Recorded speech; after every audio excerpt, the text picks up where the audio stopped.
Assalamualaikum warahmatullahi wabarakatuh. Shalom, Om Swastiastu, Namo Buddhaya, salam kebajikan, salam sejahtera bagi kita semua. Materi yang dipresentasikan kali ini sebetulnya adalah materi untuk upgrading instruktur, program implementasi metode training word skill dalam konteks pendidikan dan pelatihan vokasi, yaitu publikasi ide dan gagasan dalam rangka upaya melaksanakan peran sebagai instruktur dalam membantu meningkatkan kualitas pendidikan dan pelatihan vokasi melalui keanggotaan dalam organisasi WordSkills. Dipublikasikan sebagai dokumentasi bukti pelaporan sasaran kinerja pegawai, kemudian sebagai bahan literasi dan retensi bagi teman-teman peserta upgrading instruktur, dan barangkali bisa digunakan sebagai bahan masukan kepada pihak terkait sebagai bagian dari evaluasi kinerja organisasi untuk tujuan continue improvement. Karena materi yang terlalu panjang, video presentasi secara keseluruhan nantinya akan dibuat menjadi beberapa bagian sesuai dengan durasi agar teman-teman tidak bosan dalam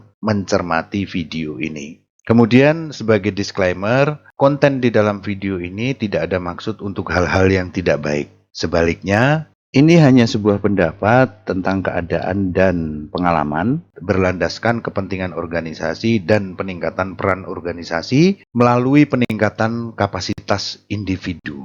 Baik, langsung saja. Indonesia telah mencanangkan visi menjadi negara maju pada tahun 2045 dengan pendapatan tinggi dan PDB terbesar kelima di dunia melalui siaran pers nomor HM.4.6/M-7-Ekon-3/6/2024 oleh Kementerian Koordinator Bidang Perekonomian Republik Indonesia di Jakarta tanggal 13 Juni tahun 2024 tentang pemerintah tekankan pentingnya pendidikan dan pelatihan vokasi untuk tingkatkan produktivitas dan daya saing SDM Indonesia.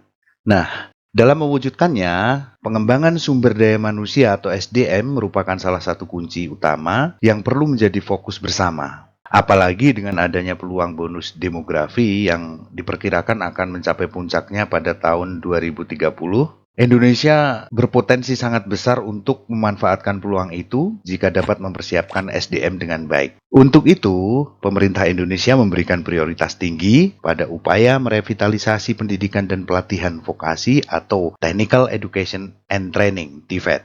Nah, hal itu dijalankan melalui penerbitan Peraturan Presiden atau Perpres nomor 68 tahun 2022. Salah satu poin penting dalam revitalisasi pendidikan dan pelatihan vokasi adalah meningkatkan keterlibatan dunia usaha dan dunia industri atau DUDI dalam kegiatan vokasi, seperti penyusunan standar kompetensi, kurikulum, penyediaan tempat magang, dan penyediaan pelatihan. Dengan begitu diharapkan kita dapat menghasilkan lulusan yang memiliki daya saing dan terserap di dunia usaha dan dunia industri sesuai dengan target. Tentu dengan kondisi sekarang ini perlu proses dan semoga melalui evaluasi dan perbaikan berkesinambungan secara bertahap akan kita capai target yang dimaksud.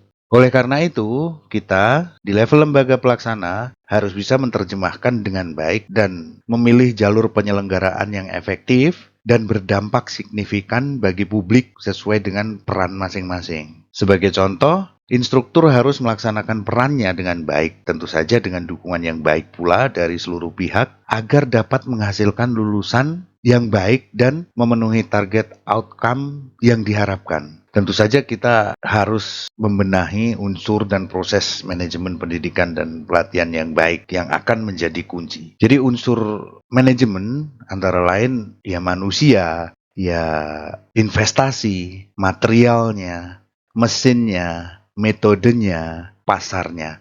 Itu betul-betul harus kita perhatikan dalam pelaksanaan pelatihan dengan target outcome yang diharapkan. Kemudian langkah atau proses manajemen tidak boleh ada yang diabaikan. Jadi dalam melakukan pekerjaan sekecil apapun, kita harus memikirkan proses dasar manajemen, yaitu planning atau perencanaan, organizing atau pengorganisasian, actuating atau pengarahan atau kepemimpinan, controlling, pengawasan dan pengendalian. Ini menjadi penting agar supaya proses bisnis kita sebagai lembaga pendidikan dan pelatihan dapat berjalan secara efektif dan efisien.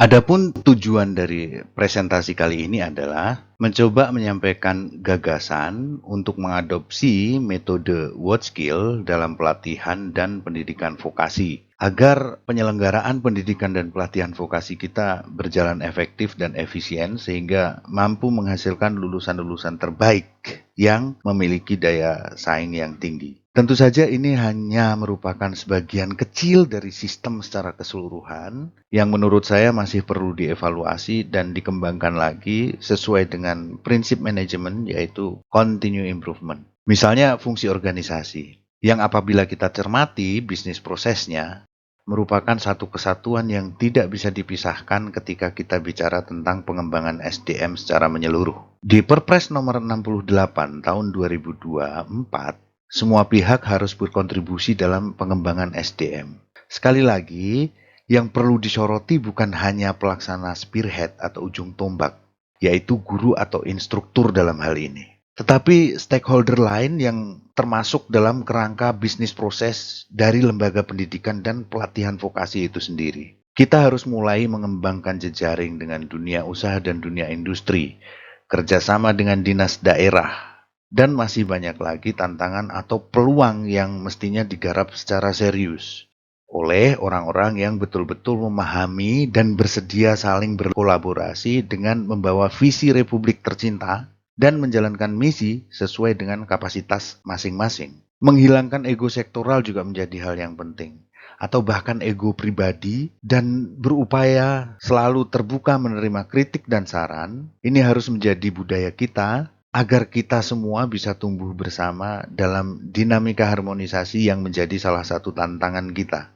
Mohon izin, harapannya presentasi ini bisa menjadi bahan pertimbangan bagi pihak-pihak terkait yang memiliki kewenangan untuk menelurkan kebijakan strategis sesuai dengan visi revitalisasi pendidikan dan pelatihan vokasi. Lalu apa hubungannya antara instruktur, guru vokasi dengan organisasi WordSkill? Sebelum kita berbicara tentang visi misi WordSkill, saya akan bercerita terkait kenapa program upgrading ini dilaksanakan. Bermula dari kegundahan sebagai seorang yang ditugaskan dalam pengembangan kualitas SDM oleh pemerintah yang berhubungan langsung dengan publik, kami sebagai instruktur selalu mendengar, melihat, dan mengalami langsung apa yang terjadi di lingkungan sekitar terkait dengan dampak signifikan yang diharapkan dari sektor pendidikan dan pelatihan vokasi terhadap investasi publik yang sejauh ini belum maksimal. Tentu saja ini menjadi motivasi bagi saya untuk mencoba berupaya sebagai individu yang telah 21 tahun bekerja sebagai ASN yang berkaitan dengan pembinaan, pelatihan, vokasi, dan produktivitas. Alhamdulillah selama ini saya diberi kesempatan belajar sejak 12 tahun lalu, berkecimpung dalam lomba keterampilan, baik nasional maupun internasional, digaji menggunakan dana publik. Jadi saya merasa berkewajiban untuk mengajak teman-teman semua yang memiliki posisi yang sama dari posisi bawah, menengah, hingga puncak untuk mulai takut akan pertanyaan. Peran apa yang sudah dilakukan selama menjadi orang yang diberikan kepercayaan sebagai ujung tombak pengembangan SDM negara kita tercinta. Berdasarkan sekelumit pengalaman yang saya peroleh, saya ingin menyampaikan pandangan dan gagasan sebatas yang saya mampu pikirkan dan telah dilakukan selama ini. Semoga bisa menjadi wake up call bagi kita semua untuk bergerak bersama sesuai dengan kapasitas masing-masing, dengan standar efektivitas dan efisiensi, dan dapat menghasilkan outcome yang dapat dirasakan oleh publik, masyarakat, atau dunia usaha dan dunia industri. Dalam kesempatan ini, saya hanya ingin membahas tentang teknis pelaksanaan TVET dalam lingkup instruktur dan guru. Baik, kita kembali ke laptop. Apa sebenarnya maksud dari pelaksanaan WordSkill dan fungsi keanggotaan Republik ini? Pertama, tentu saja saya akan menceritakan visi dan misi mulia dari WordSkill. Kita semua harus paham agar mendapatkan manfaat dari keanggotaan kita dalam organisasi WordSkill ini. Kalau tidak, alih-alih biaya yang kita keluarkan selama 20 tahun ini menjadi investasi, malah hanya akan menjadi biaya konsumtif tanpa memberikan dampak signifikan terhadap SDM kita. Dan nanti kita akan lihat visi WordSkills di tahun 2025. Kemudian kita nilai sejauh mana posisi kita secara objektif. Baik, mari kita mulai. Jadi, visi WordSkill secara global, visinya adalah memperbaiki dunia dengan kekuatan keterampilan. Ini tercantum di dalam dokumen WordSkill. Kemudian, untuk mencapai itu, maka misinya adalah untuk meningkatkan profil dan pengakuan orang-orang terampil dan menunjukkan betapa pentingnya keterampilan dalam mencapai pertumbuhan ekonomi dan kesuksesan pribadi. Jadi, ekonomi itu sangat tergantung kepada kualitas SDM kita. Dan kita harus memberikan pengakuan terhadap orang-orang yang memiliki keterampilan lebih dari orang lain agar bisa memotivasi orang-orang lain yang ada di sekitar kita. Oke? Jadi, bagaimana WordSkill dapat mewujudkan visinya, yaitu memperbaiki dunia dengan kekuatan keterampilan? WordSkill punya strategi visi, ya. Strategi visi WordSkill dalam hubungannya dengan vocational and education training. Mari kita coba perhatikan. Jadi, WordSkill itu ingin meningkatkan ambisi atau ketertarikan terhadap peluang di dalam vocational dan education training atau pendidikan dan pelatihan vokasi kepada para pemuda, kepada dunia usaha dan dunia industri. Sehingga pamor pendidikan dan pelatihan vokasi akan meningkat. Selama ini kita tahu bahwa pendidikan dan pelatihan vokasi dianggap levelnya berbeda dengan pendidikan akademis. Jadi meningkatkan ketertarikan terhadap peluang bagi generasi muda, pengusaha dan masyarakat atau dunia usaha dan dunia industri terhadap FED. Nah, ini menjadi penting, teman-teman. Ini selaras dengan Perpres nomor 68 tahun 2022. Kemudian berikutnya, strategi visi WordSkill dalam hubungannya dengan FED yang lain adalah meningkatkan kualitas penyelenggaraan pendidikan dan pelatihan vokasi melalui koneksi yang kuat antara lembaga pendidikan dan pelatihan vokasi dengan pasar kerja. Jadi ini adalah peran lain yang harus diambil institusi kita dalam rangka meningkatkan konektivitas yang kuat antara lembaga pelatihan dan pendidikan vokasi dengan pasar kerja. Kemudian koneksi yang kuat antara lembaga pendidikan dan pelatihan vokasi dengan dunia usaha dan dunia industri yang nantinya akan berdampak signifikan terhadap peningkatan ekonomi masyarakat. Ini kembali lagi, ini selaras dengan yang ada di dalam Perpres nomor 68 tahun 2022. Secara policy kita sudah punya, hanya tinggal di level implementasi saja. Sebagus apapun polisinya, apabila di level implementasi kita kurang aware, tidak membangun awareness, maka sampai tahun 2045 pendidikan dan pelatihan vokasi kita tidak akan berkembang secara signifikan. Di sini kita punya bagan terkait 6 strategi WordSkill dalam mencapai visinya. Ada beberapa konteks. Yang pertama, negara-negara anggota itu bisa mengembangkan sampai dengan promoting skills. Ada di bidang education and training, di bidang riset, kemudian di bidang kompetisi itu sendiri sebagai wadah showcase bagi pelaksanaan implementasi metode WordSkill di dalam pendidikan dan pelatihan vokasinya. Ini merupakan pembuktian. Kemudian career building, international development, hingga promoting skills. Ada 6. 1, 2, 3, 4, 5, 6.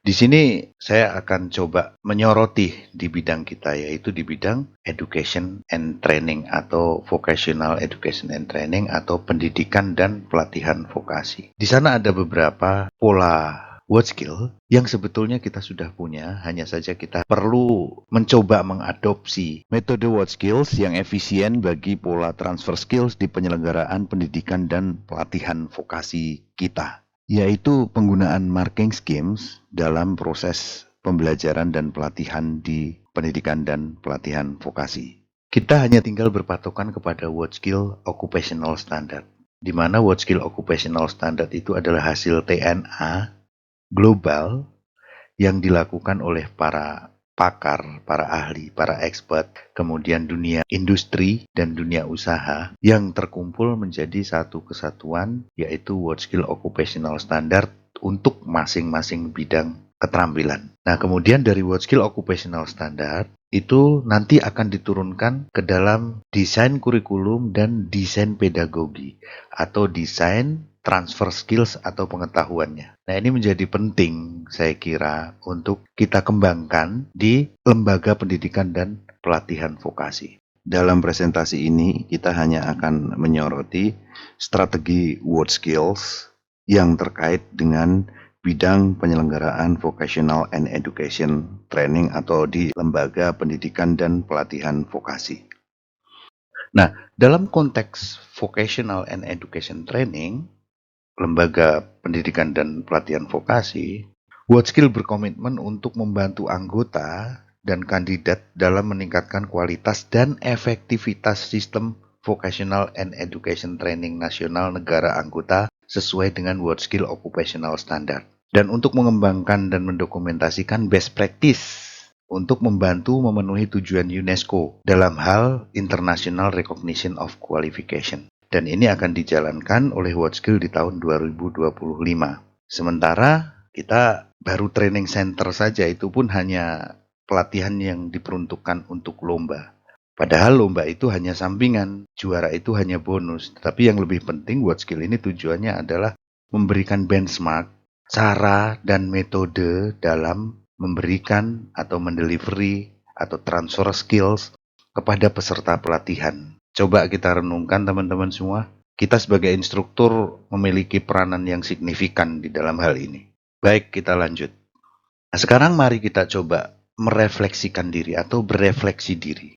WorldSkill itu telah berdiri di tahun 1950 dan kita, Indonesia, telah menjadi anggota dalam organisasi WorldSkill tersebut kalau tidak salah sejak tahun 2004. Sehingga sampai sekarang kita sudah terlibat selama 20 tahun di dalam pengembangan standar oleh WorldSkill tersebut. Artinya ada iuran tahunan yang kita keluarkan. Ada biaya latihan yang kita keluarkan, ada biaya keberangkatan yang kita keluarkan, ada biaya pembukaan yang kita keluarkan, ada biaya seremonial penutupan yang kita keluarkan. Baik di dalam WorldSkill, baik di dalam WorldSkill Asia, baik di dalam WorldSkill ASEAN. Nah, kalau ini tidak berpengaruh signifikan terhadap sistem pelatihan kita, maka kita akan ketinggalan terkait dengan rencana UNESCO untuk memberikan mutual recognition itu. Oke? Jadi, mari kita berefleksi apa yang dilakukan lembaga pelatihan dan pendidikan vokasi sejauh pengalaman dan pengamatan kita, minimal sejak masuk PNS sebagai instruktur. Apakah sudah memiliki pengaruh yang signifikan terhadap pengembangan SDM sesuai target?